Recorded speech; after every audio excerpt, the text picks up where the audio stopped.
আজ ১৩ জুন ২০২৫ সাল শুক্রবার। এই মুহূর্তে আবহাওয়া দপ্তরের সবথেকে বড় খবর হলো আবার নতুন করে বঙ্গোপসাগরে নতুন একটি সিস্টেম দেখা দিয়েছে।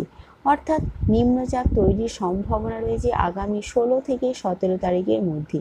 নিম্নচাপ তৈরি হবে এবং সেই নিম্নচাপের গতিমুখ রয়েছে, যেটা এখনও পর্যন্ত আপডেট বা অনলাইন সিস্টেমে দেখা যাচ্ছে পশ্চিমবঙ্গের গাঙ্গেয় উপকূল সংলগ্ন অঞ্চলে, অর্থাৎ উত্তর ২৪ পরগনা, দক্ষিণ ২৪ পরগনা, পূর্ব পশ্চিম মেদিনীপুর এই সমস্ত জেলাগুলোতে বৃষ্টির সম্ভাবনা রয়েছে। কোথাও বা দু একটি জায়গায় ভারী বৃষ্টি হতে পারে।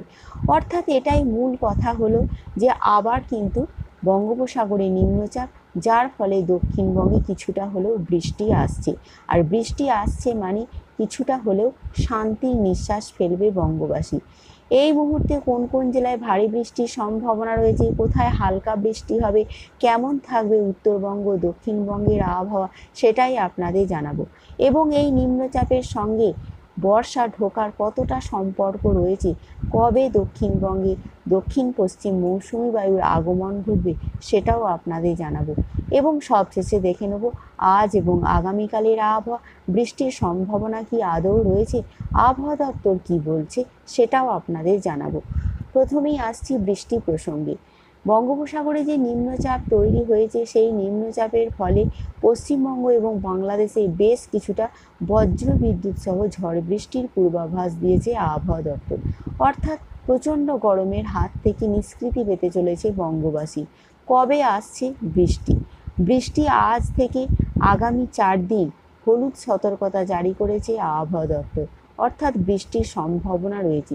বেশ কিছুদিন ধরেই দেখা যাচ্ছে আলিপুর আবহাওয়া দপ্তরের পূর্বাভাস থাকা সত্ত্বেও সেই পূর্বাভাস কিন্তু মিলছে না, বৃষ্টিও হচ্ছে না। কিন্তু এবার যেটা পূর্বাভাস রয়েছে, নতুন করে একটি সিস্টেম তৈরি হতে চলেছে উত্তর বঙ্গোপসাগর সংলগ্ন এলাকায়, যার ফলে বৃষ্টি আসছে অবধারিত বলা যায়। তবে কখন বৃষ্টি হবে, কবে বৃষ্টি হবে, ১৭ তারিখ নিম্নচাপ তৈরি হলে তার ফলে বৃষ্টির সম্ভাবনা রয়েছে। তবে আবহাওয়া দপ্তরে যেটা পূর্বাভাস রয়েছে, আজ শুক্রবার, শনিবার, রবিবার এবং সোমবার পর্যন্ত কোথাও কোথাও হালকা মাঝারি, কোথাও বা খুব সামান্য পরিমাণে ছিটে ফোঁটা বৃষ্টির পূর্বাভাস রয়েছে। আবার দু একটি জায়গায় ভারী বৃষ্টিও হতে পারে, এমনটাই কিন্তু জানা যাচ্ছে। প্রথমেই আমরা দেখব আজকে বৃষ্টির সতর্কতা কোথায় কোথায় রয়েছে। সর্বত্রই বৃষ্টির সম্ভাবনা রয়েছে, তবে সতর্কতা রয়েছে যেটা দেখা যাচ্ছে যে উত্তর ২৪ পরগনা, দক্ষিণ ২৪ পরগনা, পূর্ব পশ্চিম মেদিনীপুর এখানে রয়েছে সতর্কতা। এখানে বৃষ্টির সম্ভাবনা রয়েছে হালকা মাঝারি। তবে কলকাতা, হাওড়া, হুগলি এখানে কিন্তু আপাতত কোনো বৃষ্টির পূর্বাভাস বা সতর্কতা নেই। এখানে মোটামুটি আবহাওয়া যেমন চলছে তেমনই চলবে। তবে দু একটি জায়গায় ছিটে ফোঁটা বৃষ্টি বিকালে বা সন্ধে রাতের দিকে হতে পারে।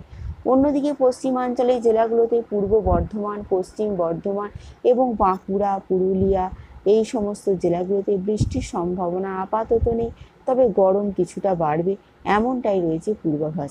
অন্যদিকে দেখা যাচ্ছে উত্তরবঙ্গ বৃষ্টির পূর্বাভাস রয়েছে এবং দু একটি জায়গায় ভারী বৃষ্টিও হতে পারে, এমনটাই দেখা যাচ্ছে। অর্থাৎ উত্তরবঙ্গ বৃষ্টি চলবে, তবে আজকে দেখা যাচ্ছে জলপাইগুড়িতে ভারী বৃষ্টির সম্ভাবনা রয়েছে এবং আলিপুরদুয়ারেও বেশ ভারী বৃষ্টি হতে পারে কোথাও কোথাও আজ এবং আগামীকাল, যেটা পূর্বাভাসে দেখা যাচ্ছে। এছাড়াও দেখা যাচ্ছে যে দার্জিলিংয়ে ভারী বৃষ্টির পূর্বাভাস রয়েছে, আলিপুরদুয়ারে ভারী বৃষ্টি হবে এবং জলপাইগুড়ি, কোচবিহার, আলিপুরদুয়ার এখানে সর্বত্রই বৃষ্টির সম্ভাবনা রয়েছে, এমনটাই দেখা যাচ্ছে। অর্থাৎ যেভাবে প্রবল বৃষ্টির পূর্বাভাস ছিল গত কয়েকদিন, সেইভাবে কিন্তু বৃষ্টি হয়নি। অনেকেই মনে করছেন কী সব আপডেট, ভুলভাল আপডেট, বৃষ্টি হচ্ছে না। কিন্তু আলিপুর আবহাওয়া দপ্তরের আপডেট দেখা যাচ্ছে, তাঁরা বলেছেন যে বৃষ্টি হবে। এই নিয়ে একটা সাধারণ মানুষের সঙ্গে আবহাওয়া দপ্তরে একটা দ্বন্দ্ব চলছে। তবে বৃষ্টি আসছে, যে নিম্নচাপ তৈরি হয়েছে তার ফলেই বৃষ্টির সম্ভাবনা রয়েছে, এমনটাই কিন্তু দেখা যাচ্ছে। এবার আসছি বর্ষা প্রসঙ্গে। এই নিম্নচাপ যে তৈরি হয়েছে, এই নিম্নচাপের হাত ধরেই উত্তরবঙ্গ, দক্ষিণবঙ্গ সর্বত্রই বৃষ্টির সম্ভাবনা রয়েছে এবং দক্ষিণবঙ্গে বৃষ্টি প্রবেশ করবে। অর্থাৎ ১৬ থেকে ১৭ তারিখের মধ্যেই বৃষ্টি প্রবেশ করবে, এমনটাই কিন্তু দেখা যাচ্ছে। তো বন্ধুরা, এটুকুই ছিল এখনকার মতন আপডেট। Thanks for watching.